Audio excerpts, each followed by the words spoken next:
Opinion scapegoating. India and China won't solve America's fentanyl crisis. Imagine India demanding Dubai prevent every passenger from bringing in smuggled gold. That's the equivalent of the US expecting India to guarantee fentanyl-free shipments. Effective customs requires domestic action, not international blame shifting. In March 2025, President Donald Trump followed through on his promise to impose sweeping changes on 3 of the United States' major trading partners: Canada, China, and Mexico. He cited the extraordinary threat posed by fentanyl, a lethal and highly potent synthetic opioid, and the country's failure to prevent the flow of illegal fentanyl into the United States. Fentanyl, a powerful synthetic opioid that is 100 times more potent than morphine, is the most common drug involved in overdose deaths in the U.S., fueling an opioid crisis that has become a high-priority issue for the Trump administration. According to the 2025 Annual Threat Assessment data of the U.S. intelligence community, published by the Office of the Director of National Intelligence, terrorist and transnational criminal organizations are directly threatening U.S. citizens. Cartels are largely responsible for the more than 52,000 U.S. deaths from synthetic opioids in the 12 months ending in October 2024 and helped facilitate the nearly 3 million illegal migrant arrivals in 2024, straining resources and putting U.S. communities at risk. Non-state groups are often enabled, both directly and indirectly, by state actors, such as China and India, as sources of precursors and equipment for drug traffickers, says the report dated 25 March. Unlike last year's assessment, this time India has been placed on the same level as China in the supply of precursor chemicals used by drug cartels to manufacture the opioid fentanyl. Fighting the trafficking of opioids has been declared a political priority by the Donald Trump administration. The report names India after China, the primary source country for illicit fentanyl precursor chemicals and pill pressing equipment. Mexico-based chemical brokers circumvent international controls through mislabeled shipments and the purchase of unregulated dual-use chemicals. The report also stated that anti-India groups, including Lashkar-Taiba, are a concern to the U.S. in part because of their historical links with Al-Qaeda. In March 2025, an India-based chemical manufacturing company and 3 of its senior employees were charged in a federal court in Washington, D.C., in a case related to the illegal importation of precursor chemicals used to make illicit fentanyl.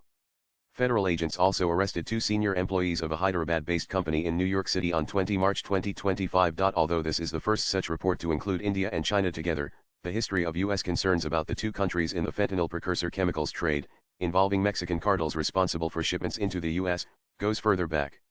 A September 2016 U.S. Drug Enforcement Administration DEA report had identified China as a source of fentanyl precursors, and an earlier 2013 Department of State report had highlighted China as the main source of trafficked fentanyl into the U.S. The India link was exposed when India's Directorate of Revenue Intelligence (DRI) dismantled an illicit fentanyl laboratory in Indore in January 2018, acting on inputs provided by the DEA, followed later that year by the arrest of individuals with links to the Mexican Sinaloa cartel. However, the USA fails to appreciate that both countries have taken several proactive domestic measures to address the illegal manufacture, spillovers from legitimate production into the black market, and export of fentanyl precursor chemicals. On May 1, 2019, China became the first country to officially control all forms of fentanyl as a class of drugs. India's first set of export controls on fentanyl precursors was put in place as early as February 2018, and by January 2020, the strictest controls were imposed on the export of most fentanyl precursor chemicals.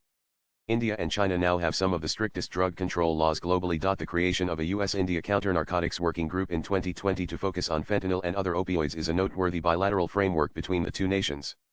Likewise, the U.S.-China Bilateral Drug Intelligence Working Group and the Counter-Narcotics Working Group have been engaging on the issue. The trafficking of synthetic drugs like fentanyl is an upshot of a new global drugs economy where transnational criminal organizations (TCOs) have exploited global shipping networks, trade infrastructure, and technologies such as cryptocurrencies and the darknet to create new distribution channels and expand markets. Both China and India have huge export-oriented pharmaceutical and chemical industrial sectors. Large trade volumes bring with them challenges in monitoring shipments, which can lead to the mislabeling of consignments and the use of third-country transshipments, weaknesses that are exploited to the hilt by TCOs. Another challenge in controlling the illicit trade in synthetics is the synthesizing of new fentanyl-like precursors on a regular basis. These compounds are being created by chemists in various countries by tweaking molecular structures to produce new chemicals that circumvent existing legislation and enable TCOs to stay beyond the reach of the regulatory curve. In early March 2025, China released a white paper titled Controlling Fentanyl-Related Substances: China's Contribution. The report highlighted actions taken by China to control illegal production and shipments. It also alleged that the fentanyl issue was being used as a U.S. strategy to impose higher tariffs on China, alluding to the orders signed by President Donald Trump on February 1, 2025, issuing tariffs against China, Mexico, and Canada due to the continued flow of illicit fentanyl and its precursor chemicals into the U.S. Every year, 750 million containers are shipped around the globe, but less than 2% of these are inspected due to the physical impossibility of checking every container. When organized criminal groups traffic fentanyl via merchant ships, they usually use the Ripan-Ripoff method. The UNOT describes this as a concealment technique in which a legal shipment is misused to smuggle drugs from the country of origin or the transshipment port to the destination country. The Ripan-Ripoff techniques of some clearers are so perfected that they can remove 100 kilograms of cocaine from a container within just 3 minutes.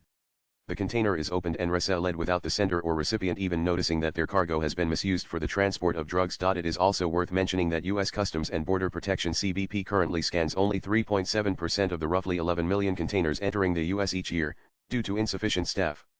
Only about 1% of that total, or 104,000 containers, are checked at ports overseas. Another global rule of thumb is that only 1 in 10 containers is checked, in order to avoid congestion at ports. This meager rate of inspections encourages drug traffickers to push in all kinds of illegal drugs, not only into the U.S. market, but also into several other countries.